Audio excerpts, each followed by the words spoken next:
Hey yo, divine earthlings of the universe. What is up? What is up? What is up? I do hope that you all are having a good day, a good night, whatever time it is for you. Peace, love, light, blessings, namaste. I'm here to do a quick divine collective message. I was cutting the deck. I just used this deck for a previous message. And as I was cutting it to put it away, these two cards stood out. So we're going to dive in with a quick message. Before I start, I'm not a psychic. I'm just a messenger. I'm here to provide the purest love and light vibes from the Most High Creator and our spiritual team, guides, God, Guide, the universe, the Most High Source, in the purest energy possible. We remove any dark entities, evil eye vibes, evil eye vibers, and negativity from this space. We keep it divinely protected in the love, light, and glow of our Most High Creator and our ancestral team and our archangels. I may not be the reader for you, so if it don't resonate, do not force the food. Do not force the food. Yeah, don't eat the food on the plate, though. Don't force it. Don't fit that Cinderella slipper if it don't fit. And this is never to impose my feelings, thoughts, beliefs into your life. I am one reader, and you may connect with another reader. That's cool.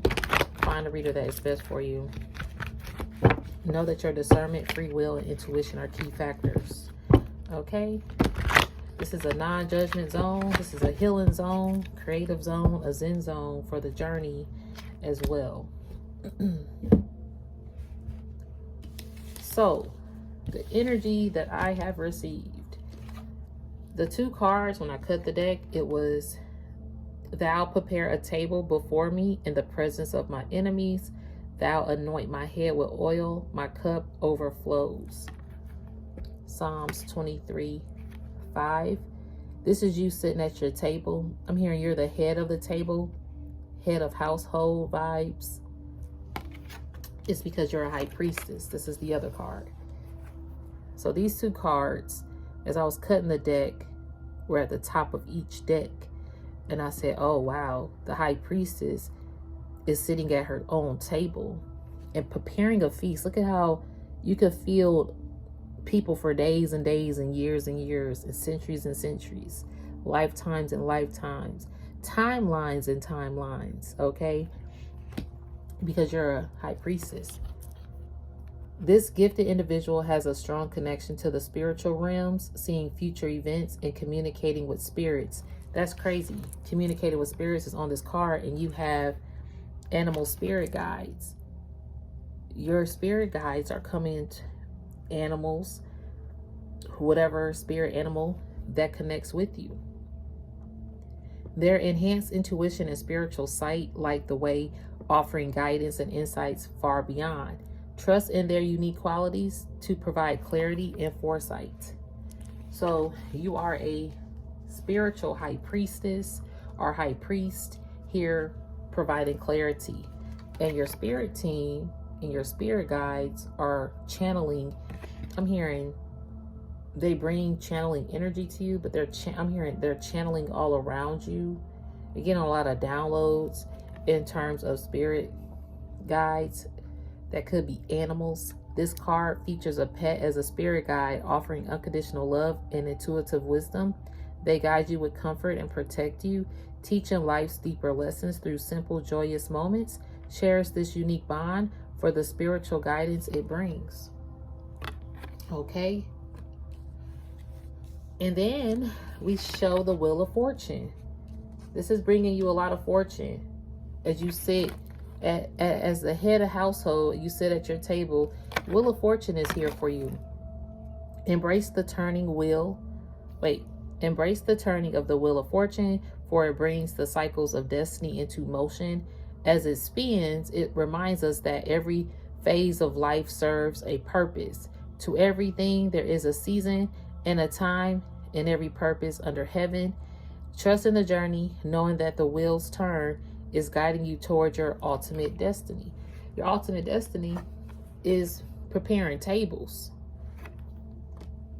Meaning, I'm hearing in preparation. The wheel is turning in your favor. Things are being prepared for you. I'm hearing you was the one prepping the tables, right? You were the one setting the tables, kind of like putting the utensils, the plates, the cups. You set the table. You laid out a table here. But you never probably partook in eating the food. Excuse me, spiritual bird. You never really partook in embracing, or how can I say this? You know how people, they cook all day, they still in the kitchen, and they be the last person to eat the food. And by the time they do eat the food, it could be all gone. So you took all this time, you prepared this table, you set the table, you laid out the food, but you didn't even get to eat any of this food because you was catering to make sure everybody else had their plate. But now Spirit is like, oh, people bringing food to you. Oh, okay, Spirit, I hear you. I'm hearing you selective about who brings food to your table. You still don't mind prepping the table and making the food. But more so now, you're like, okay, well, who's bringing food to my table? Is it nourishing me? Is it poisonous? Is it healthy? Is it artificial ingredients? Like, what kind of food is this? You know how you see like that fake plate of fruit on the table? It looked like it's real, but is it edible? I'm hearing food for thought. A lot of things, you know, what are people feeding you? And not just food, but in general, what is being fed to you mentally, spiritually, emotionally? What kind of connections are you feeding into? I'm receiving. So you're very selective about what kind of food is being brought to you, because you don't mind making the food, because you're going to cook it. You're going to make your food from scratch, and you're going to sit down, and now you get to enjoy the food instead of being the last person to eat at your own table. It looked like, oh, I see, Spirit, because this has been your own table the whole time, as you could tell. But the fact that you weren't eating at your table, it didn't feel like it was your table. It felt like it was everybody else's table, but your own. And now that you are sitting head of household at your own table, I'm hearing the head of the table, you realize how much food you have around you, how much healthier you feel, how much divine. I'm hearing you feel more divine, and that's why your cup overflows now. Because I'm hearing malnourished or malnourished, like when you don't eat, you don't get all the nourishment, the vitamins, and the minerals that you need for your body. Because again, you were making sure everybody else got that. These readings definitely loop. But now it's time for you to be the high priestess that you are, or the high priest that you are, and sit and get your wheel of fortune and listen to your spiritual team. Musical connection. Music is a bridge for souls to connect. Listen closely to the lyrics that touch you. They carry messages meant to guide and inspire your spirit. So music is very symbolic to you right now, very therapeutic. You could be listening to songs from back in the day, whatever your playlist is. It's crazy because I hate listening to the radio because they play the same thing. But guess what? I'll listen to my playlist all day and put the same song on repeat sometimes. I had a funny thing. My dad, he literally played this one song all day Saturday. I was like, look, Daddy, I love you, but you're going to have to, you're going to have to like go zone out over there. Not to kill his vibe, but I was like, oh my gosh. But it made me laugh because I do the same thing. And I'm like, I hope I don't be annoying people. And maybe you could have annoyed people because you walk to the beat of your own drum. And you zone everybody else out because you just focus on your lane, focus on your zone. And the fact that you can zone out and tune out other people's things and still walk to the beat of your own drum. Yeah, people are kind of irritated now because it's not that. I'm here because they can't partake at your table anymore. Some people can't partake and just eat your food no more and harvest off of you anymore. Look, Canary's Call is here. This bird song brings messages of hope and joy and signaling an end of crisis and urging balance in life. It reminds you to blend duty with pleasure, promising that storms pass and harmonies await. Harmony awaits. Yeah, this is a passing Look, harmony awaits with this starlight guidance amid life storms, because it just says promising that storms pass and harmony awaits. That's the canary call. And again, with the musical notes, again, your birds, as you hear birds singing, that's how your spirit guides are connecting with you, right? Because it says animal spirits. Maybe this canary's call, these bird songs are connecting with you. You're connecting more with your spirit animals and your spirit guides. And that would make sense because you have starlit guidance. Amid life storms, let the North Star in your inner spirit guide you to your purpose. Like the jellyfish, adapt and shine in darkness, trusting these celestial guides to lead you through troubled waters to your destiny. Yeah. And again, that's why this Wheel of Fortune is here. Because the Wheel of Fortune says, trust the journey, knowing that the wheel's turn is guiding you towards your ultimate destiny. Yeah.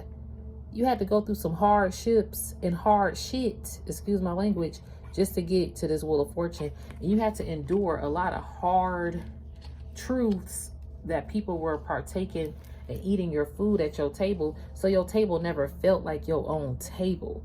But see, people placed themselves at your table and made themselves the head of the household or they sat at the head of the table. I'm hearing matriarch, like they wanted to be the lead at the table, but you was the one prepping and preparing all the food.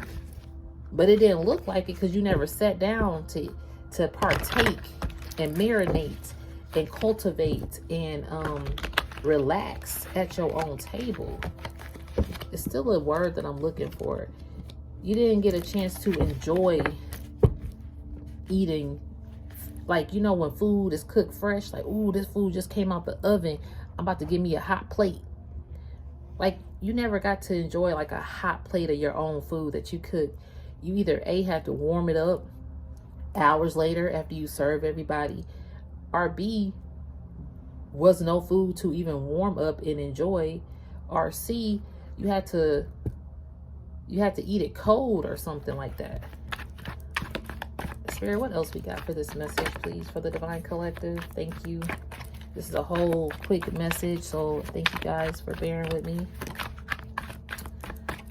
I'm still going to come back and do a message about the movie Sinners.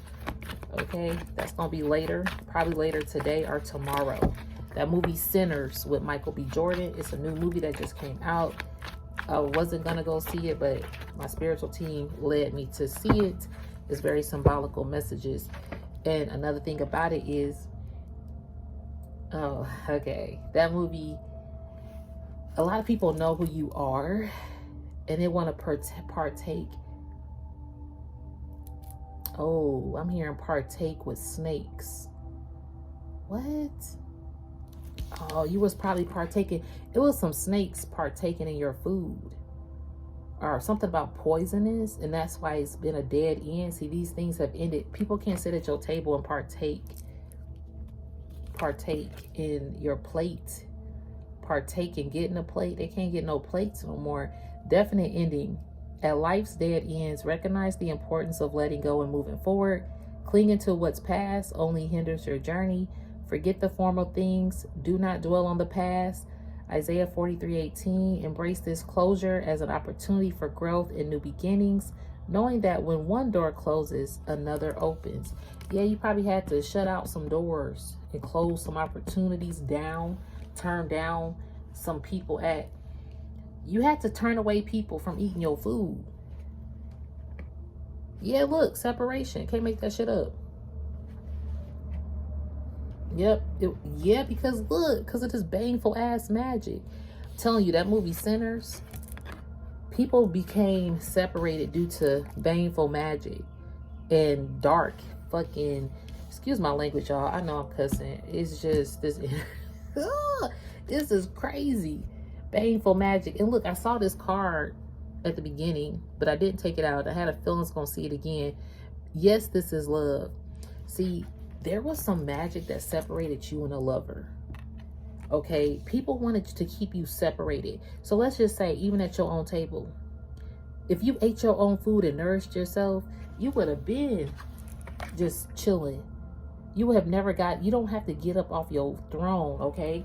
But the fact that you was off your throne and feeding other people, it was keeping you separated from true love, possibly, because you were catering to everybody else. You are catering to other people to find true love, catering for other people's opportunities to flourish, catering to make sure everybody else was nourished and eating and getting full. You were filling everybody else up, but your cup was depleted, and now your cup overrunneth. And unfortunately, some of this baneful magic separated you from a lover, possibly, or from people that you loved, because people sat at your table, they knew how to manipulate everybody at the table. So you could have been having people at the table, and one person at that table took charge with some baneful ass shit and knew how to manipulate everybody at that table to be separated from you, or to keep you separated from knowing what was happening at your own table. But you took back your power. Baneful magic says this card suggests you may be facing negative energies or baneful magic, noticeable through sudden misfortune or a heavy spirit. To shield yourself, it is vital to engage in protective practices. A powerful scripture is for protection is Psalms 91. He who dwells in the shelter of the Most High will rest in the shadow of the Almighty. Let this verse be your spiritual armor, reinforcing your energy with divine protection. Remember, your inner strength and faith are potent shields against any adversity. Because you got a lot of love. See, look, love was stolen from you. I can't make that shit up with this robbery. People wanted to steal things that you love, that you poured your love into. Like if you pour your love into your crafts, like people want to steal that love that you have for your crafts and pour it onto them so they can create, or build. It again, you were feeding them at your table. People were being fed your creativity, your love, your support, all of that. And it couldn't have done with magic. And they stole from you. But see, Spirit heard your prayers. And the Spirit don't play about you. Watch out for those who manipulate and steal to get ahead. I did hear stole earlier. Someone stole your plate. People were stealing your plates. But I heard stole earlier. I can't remember exactly what I was mentioning at that time, but I do remember it. So to see this word robbery, watch out for those who manipulate and steal to get ahead. What good is it for someone to gain the world yet forfeit their soul? True success comes from being honest and fair, not from deceit and greed. And this is why. You've been honest and fair. You're not deceitful. And you never were, because you always helped people and fed people and nourished people. But now you're back in charge of your table and nobody can steal from you no more. That's crazy if people been doing that, because you are a high priestess or a high priest, and they realize that they can't steal from this high priest or high priestess. They can't steal your wheel of fortune. And that's why it's definite endings for them, that they ended. And I'm hearing certain separations are going to end that were stolen from you that actually involve a lover. So you could have a lover coming back who could have been stolen from you due to some baneful magic. You have true love coming in. I'm in love with you. This person loves you. You both truly love each other without any doubts. It is special kind of love where you both just get it and feel deeply connected. Enjoy it. It's real and strong. Exactly. So whoever you were separated, that was a true love. And if it was a rob from you, always coming back. And this baneful magic is going back to whoever sent it. And on that note, Divine Collective, I'm going to end it there. I do hope that it resonated. If it did, and do not force the fit of this message, you can always email me. My email is in the description of this message. I'm very humbled and honored. Thank you so much. And I do hope you have a good day, a good night, whatever time it is for you. Peace, love, light. Namaste.